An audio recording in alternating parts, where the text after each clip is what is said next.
নমস্কার সবাইকে, শুভ সন্ধ্যা। তো আমি চলে এসেছি আজকে একটা নতুন রেসিপি নিয়ে। তো আজ বানাবো কড়াইশুঁটির কচুরি। তো চলো রেসিপিটা শুরু করা যাক। কড়াইশুঁটির খোসা ছাড়িয়ে আমি কিন্তু সকালেই ফ্রিজে রেখে দিয়েছিলাম। তো চলো সবার প্রথমে সেটাকেই বের করে নেওয়া যাক। তারপর এটাকে জল দিয়ে সুন্দর করে ধুয়ে নিতে হবে। ধুয়ে নিয়ে এবার আমি এটাকে একটু ভাপে বসিয়ে দেব, বেশি নয়, একটুই ভাপ দেব। তো তার জন্য একটু জল দিয়ে দিলাম একটু নুন। তারপর এটাকে নাড়িয়ে গ্যাসের উপরে বসিয়ে দেব, দিয়ে এটাতে একটু ঢাকনা দিয়ে দেব যাতে এটা সুন্দর করে ভাপ হয়ে যায়। তো দেখো আমি বেশি টাইম লাগবে না, এই জাস্ট হয়েই গেছে। চলো এবার এটাকে আমি নামিয়ে এটাকে ছেঁকে নেওয়া যাক, মানে গরম জলটা ফেলে দিই। তো তারপর এটার একটা পেস্ট বানাতে হবে। তার জন্য আমি কড়াইশুঁটিগুলোকে নিয়ে নিলাম মিক্সচারিং জারে।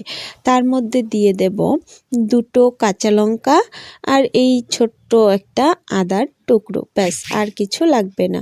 তো চলো এটাকে আমি পেস্ট করে নিয়ে আসি। পেস্ট করে নিয়ে চলে এসেছি, দেখো কতটা সুন্দর হয়েছে। তো এবার আমি এটাকে বাটিতে নামিয়ে রাখলাম।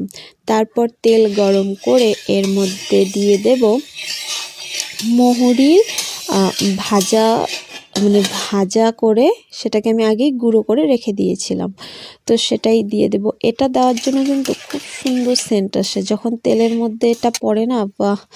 তো আমি রিফাইন তেল ব্যবহার করছি এখানে, সাদা তেল। তো তারপর এখানে আমি পেস্টটা ঢেলে দিলাম।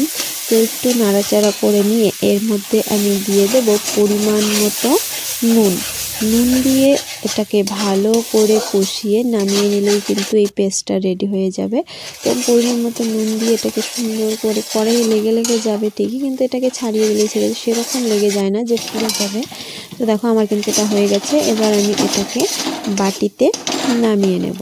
তো সুন্দর করে আমি মিশিয়ে নিচ্ছিলাম, মানে নুনটা যাতে পুরোটার সাথে মিশে যায়, তো সেই জন্যই আমি একটু ভালো করে মিক্স করে নিচ্ছি। তো দেখো একদম রেডি হয়ে গেছে। তো চলো এটাকে এবার বাটিতে নামিয়ে নেওয়া যাক। তো বাটিতে নামিয়ে নেওয়া হয়ে গেছে। এবার আমাকে কচুরির জন্য আমি নিয়ে নিয়েছি ফরচুনের চাক্কি ফ্রেশ আটা। আমি মানে যতগুলো দেখেছি সবাই ময়দা দিয়ে ট্রাই করে, মানে ময়দা দিয়েই বানায় কচুরিটা। তো আমি আজকে আটা দিয়ে করব, দেখি কি হয়। তো চলো দেখা যাক। তো আটাটাকে আমি শুধু নুন দিয়ে আর জল দিয়ে মেখেছিলাম, আমি কোনো চিনি বা তেল ইউজ করিনি মাখাতে। তো তারপর ছোট ছোট গোল করে এটাকে আমি এইভাবে বাটি বানিয়ে নিচ্ছিলাম। দেখো আমি তোমাদের মানে যতটা মানে পেরেছি দেখানোর চেষ্টা করেছি। তো তেল দিয়ে সুন্দর করে একটা বাটি বানিয়ে নিয়েছি। তো এবার এটার মধ্যে আমি দেব কড়াইশুঁটির পেস্টটা, মানে কড়াইশুঁটি দিয়ে যে পুরটা বানিয়েছিলাম সেটা দিতে হবে। তো দিয়ে কিন্তু এটার মুখটা সুন্দর করে আটকাতে হবে, কারণ মুখটা যদি খুলে যায় তো ভাজার সময় ভিতরে তেল ঢুকে যাবে। তো সেটা যেন না হয় তার জন্য কিন্তু মানে মুখটা সুন্দর করে মুড়িয়ে পুরো ভালো করে ঠাসা দিয়ে তারপর এটাকে বেলতে হবে। তো আমি প্রথম কয়েকটা কিন্তু মানে নষ্ট হয়েছিল, মানে ফুটো হয়ে গেছিলো মাঝখান থেকে, তো তেল ঢুকেছিল। তো তারপর আমি মানে ট্রাই করছিলাম যাতে এটা না হয়। তার জন্যই তোমাদের সঙ্গে বললাম যে ভালো করে মুখটা বন্ধ করে নিও, যাতে মানে ফুটো না হয়ে যায় বা তেল না ঢোকে। তো এটাকে সুন্দর করে তেল দিয়ে বেলে নিলেই হয়ে যাবে। তো আমি কিন্তু গরম তেল দিয়েছি, মানে কচুরি ভাজার জন্য যেই তেলটা আমি বসিয়েছি গ্যাসে, তো সেখান থেকেই আমি তেলটা দিয়ে ডলছিলাম, মানে বেলছিলাম।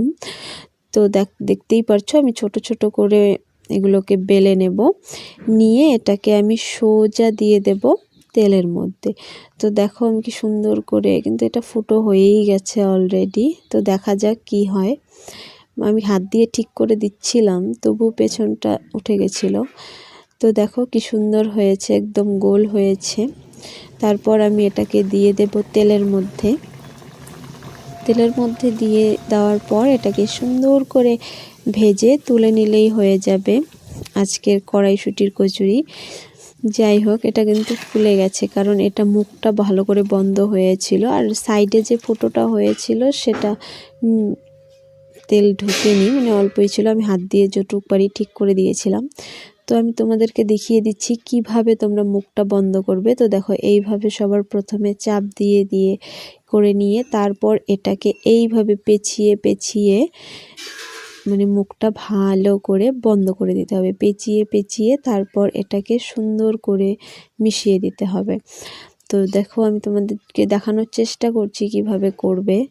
তো এই দেখো আমি সুন্দর করে ঠাসা দিয়ে দিয়ে কিন্তু এই জায়গাটা ঠিক করে দিচ্ছি, যাতে মানে বোঝা না যায় যে আমি এই জায়গাটায় মুখটা বানিয়েছিলাম।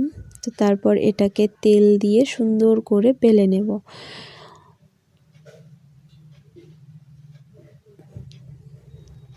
দুই পাশেই তেল দিয়ে নিচ্ছি, তারপর দেখো সুন্দর করে বেলে নিয়েছি। এটা কিন্তু কোনো দিকে কোনো মানে ফুটো হয়নি, তো একদম পুরো পারফেক্ট হয়েছিল এটা।